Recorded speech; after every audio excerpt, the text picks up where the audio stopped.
All right, welcome to the 12th session of the Eugene Review Panel, the third session in this series in February, and just a half session tonight, so just an hour and 15 minutes, but lots to do. So we'll get started here really quick, just as a reminder of where we're at. We've sort of done this piece up here where we've talked about, we've reviewed the HB 2001 code. We're going to do just a tiny bit of that to start off the night tonight. A poll that I'm going to explain in just a second.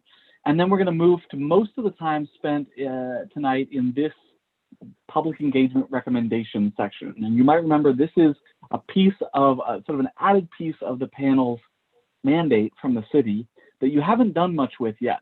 But members of your own process group met a few weeks ago, came up with some sort of starter recommendations that will start off the discussion today, and then you'll add to them a little bit later, but we'll talk about that in a second. So the first little section we're going to do tonight is just finishing up from the HB 2001 recommendations and specifically using the survey. So if you have those pieces of paper that we sent by mail, they'll be really helpful right now. So go find them. And we're specifically looking for the one that's marked survey that looks like this on the front. You looked at it last time. And we'll be starting sort of going through each of the 4 questions. And you talked through these and gave lots of detail last time of the most important things the city should consider, including reasons why they should allow or encourage or incentivize the different in those different categories for those different questions. That's all fantastic. That's all going into the report. But it would still be great to know exactly how many people on the panel think the city should actually allow or incentivize or encourage or incentivize for each of those questions. Now, some of you may have completed the actual survey already, and that's perfectly fine. As I mentioned last time, that's your voice as an individual among hundreds and hundreds of other people who are taking the survey. But you also have a special voice as a member of this panel. So that's why we're going to do this poll really quick. And just so we can sort of attach that to the report to say, okay, here's sort of the detail of what the panel said.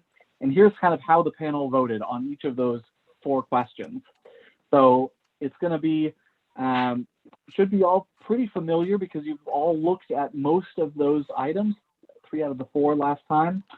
And we'll give some time for you to look both at the question, and Alex will read it out as well, and also to look at the notes that the groups took last time as sort of a refresher about where people landed and what the discussion looked like. And if you weren't part of that discussion, you can read the notes and look at the discussion real fast if you want some ideas. But I suspect that everybody talked to some extent about all 4 of these, and that you've definitely all thought about all 4 of these things. So that said, let me just add here that if you're having trouble remembering how you felt about a particular question, or if your group didn't get a chance to talk about it, and you really feel like you can't decide between those 3 things, that's okay. Leave it blank. You're never required to answer a survey question. But if you have an inkling and you're sort of tending toward one, then mark it down. And I see that Robert has a hand up here. Robert. Just a quick question, Lynn. There are 5 questions on the survey. There are actually only 4. It's just that the city missed number 3. So when on this printed version. So we'll do question 1 and then question 2 and then question 4 and then question 5. I actually missed that. Thank you for clarifying. Yeah, for sure. You too. All right, Alex, over to you. And I'm going to share my screen here with the notes on the screen. Terrific. Thanks, Lynn. So again, just to recap what's about to happen, I'm going to read aloud each question of the survey. So I'll read the full text of the question and then the full text of the options. And then we're also just displaying these notes for you to reference. So if all of that is just overwhelming and too much information, feel free to just refer to the printed copy that you have in front of you. And we'll give about 2 minutes per question. And if you're having trouble remembering kind of how you felt about a particular question, just take a minute or so to review the notes on the screen and then make your decision about it. And Kelly is now going to launch the Zoom poll, and a bit of a surprise whether it comes up as separate questions. Okay, we've got all 4 questions at once, which is fine. So we'll just take about 8 minutes for the full thing. And I will start to read them aloud, just so everybody can follow along. But again, if that's distracting, feel free to just ignore my voice. So question 1 is on-site parking.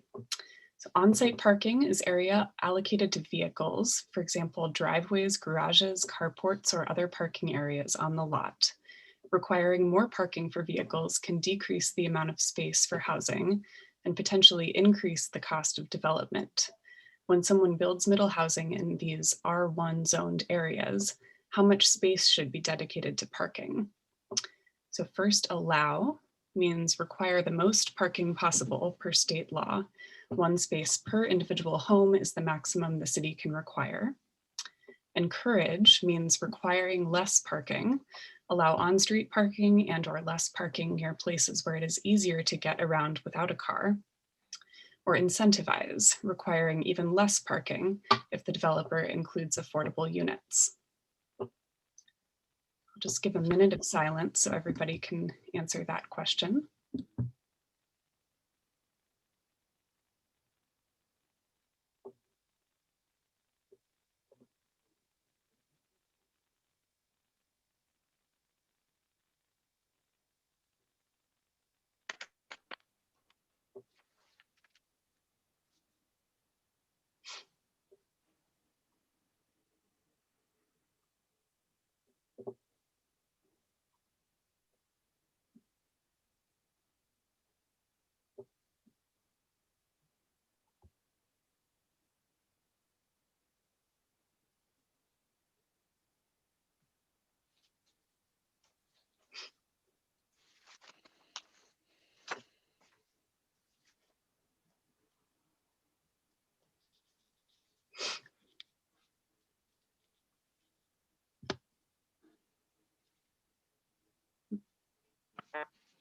Okay, I'm going to move on to question 2, which is on lot coverage.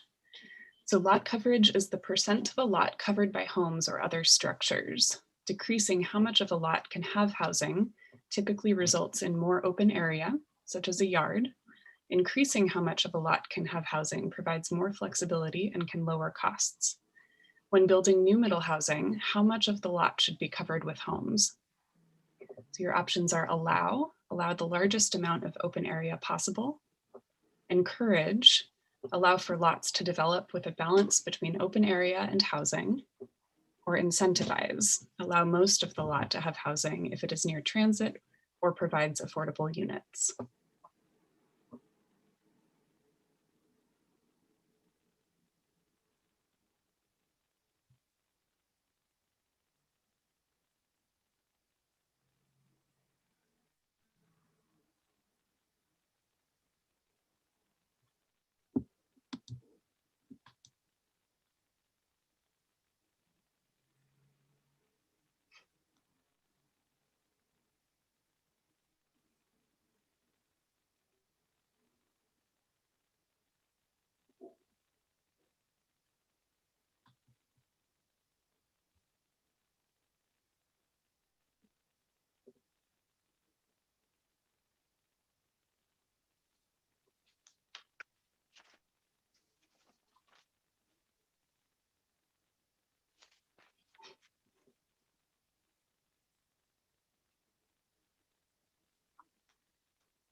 Alrighty, moving on to our third question, which is numbered 4 here.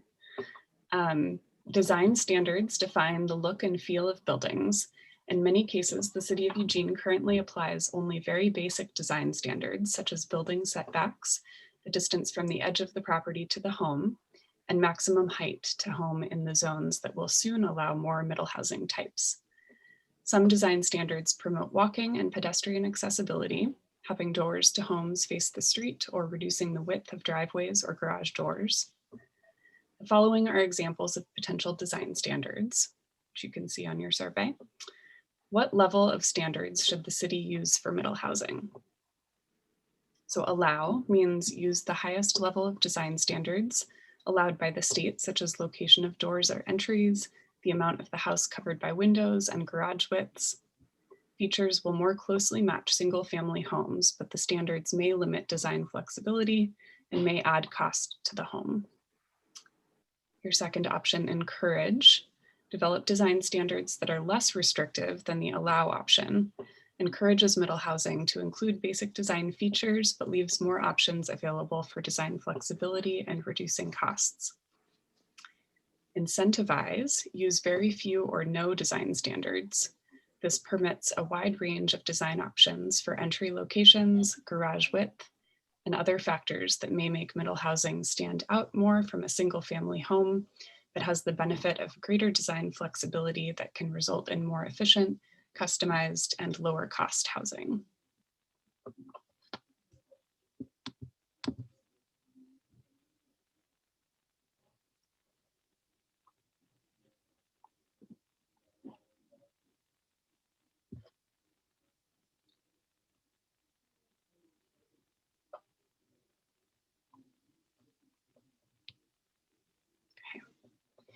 Took most of the 2 minutes to read that one, so I'm going to move along. Down to 5 here. The questions above about parking, lot coverage, and design standards are examples of the many code topics that require change to meet state regulations. In general, what direction do you feel is best for the Eugene community? So option 1, allow for more middle housing, meet the minimum standards required by the state of Oregon. This option has more regulations, less design flexibility, and has less potential to reduce the cost of future housing compared to the 2 other options. Encourage more middle housing, remove code barriers, and increase flexibility. This option has less regulation, more design flexibility, and reduces housing costs more than the allow option. Finally, incentivize more middle housing, minimize regulation, apply bonuses and incentives. This option has the least regulation, most flexibility, and has the potential to reduce housing costs the most of the 3 options. So we'll give it just about 30 more seconds, and then Kelly will close our poll here.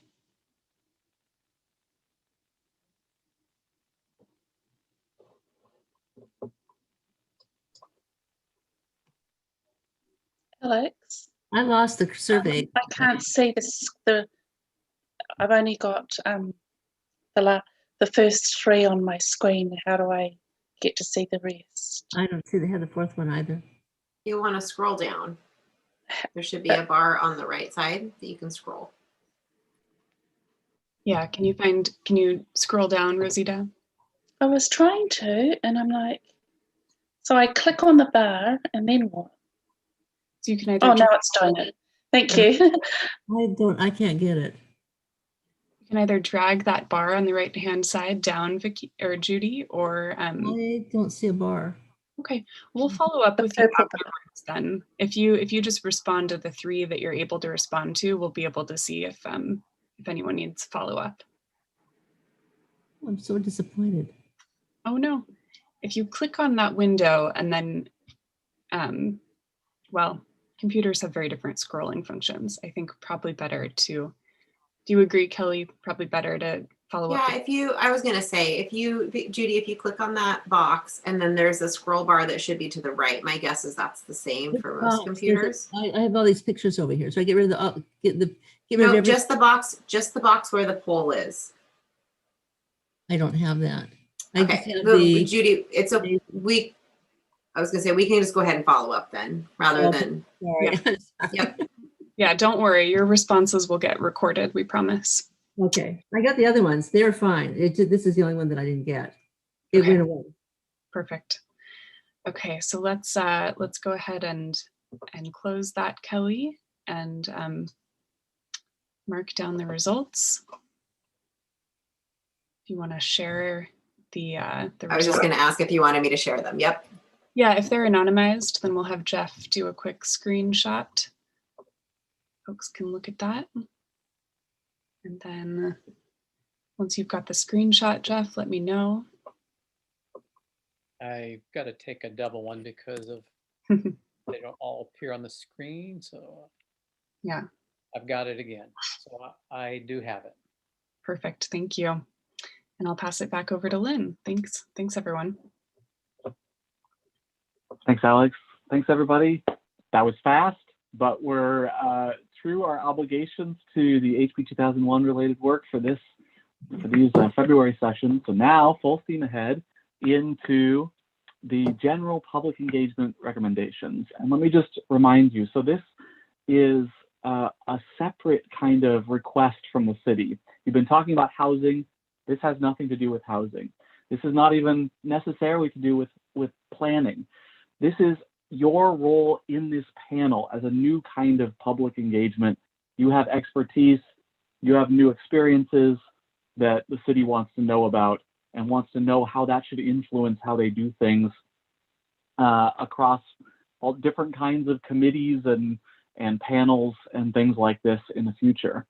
So the process oversight group, as I mentioned, because they've sort of been tracking the process throughout, took a first go at suggesting some recommendations and some reasons for those recommendations. But now is your chance to take a look at those, to also take a look, and this is where you're going to start actually, at the results from the survey you took at the end of last session. Now, you'll only see a few of the results here because we couldn't fit them all on screen, but all of the results, including all of your answers that you typed in, will be attached to the final report to the city with your names all removed, of course. But anyway, so you'll take a look at the survey because that might give you some interesting knowledge about sort of how your experience compares with the rest of the panel, what the panel, where the panel's at with this experience, why they joined, why they haven't joined things in the past, why they would join things in the future, and then you'll go on and look at these recommendations that I mentioned before about that the process committee had come up with, and then you'll have about 20 minutes to add to that list. And the important thing here is that it's not a matter of sort of taking things off the list or indeed improving things that are on the list. Your job here is just to make sure that there's nothing missing from this list, to see if there are any additional recommendations that you want to add or additional rationales that you want to add that you think are really important. So we're looking for additions here, and up to about 3 additions per group. It's not very much time in small groups here. So we're not asking very much, and we're going to be in 5 groups in your base camps because we'll sort of go full circle back to the base camps again. So this is the main question here is, what do you think the city should consider when designing future public engagement? That's the general question. You'll see what the process group has already come up with. And I think that's all I need to say. Your moderators can ask additional questions or text us on the group thread if any of you are stumped, moderators. And we will go until about 6:56.